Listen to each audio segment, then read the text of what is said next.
Hello সবাইকে, আজকে রান্না হবে একদম বেগুন দিয়ে পাবদা মাছ দিয়ে পাতলা পাতলা ঝোল। এই গরমের মধ্যে আর কি চাই। আমি একটা আলু একটা বেগুন নিয়ে নিয়েছি, তারপরে মাছগুলো আমি ভেজে নিলাম। মাছগুলো আমার ভাজা হয়ে যাওয়ার পরে আমি গরম তেলে জিরে দিয়ে দিয়েছি। তারপরে আমি আলুগুলো ভেজে নিলাম, আলুগুলো ভেজে তুলে নিয়েছি। তুলে নেওয়ার পর আমি বেগুনটা দিয়ে দিয়েছি। বেগুনগুলো পুরো ফ্রাই করে নেব। আমি হাফটা বেগুন রেখে দেবো আর হাফটা বেগুন আমি আলুর সঙ্গে ভাজবো।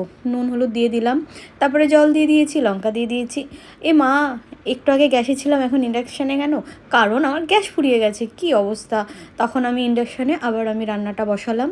মাছ দিয়ে দিলাম ঝোলে, কারণ একটু পাতলা পাতলা ঝোল পাবদা মাছ দিয়ে বেগুন দিয়ে ভীষণই ভালো লাগে। আর এই গরমে এটা ছাড়া তো মানে কোনো কথাই হবে না। মশলা, সত্যি মশলা খেতে ভালো লাগে না। তোমরাও জানিও কাদের মশলা খুব একটা ভালো লাগে না, এরকম পাতলা পাতলা ঝোল খেতে ভালো লাগে। দেখো আমার পাবদা মাছের ঝোল একদম রেডি। সত্যি বলবো খুবই টেস্টি হয়েছিল এই পাতলা ঝোলটা।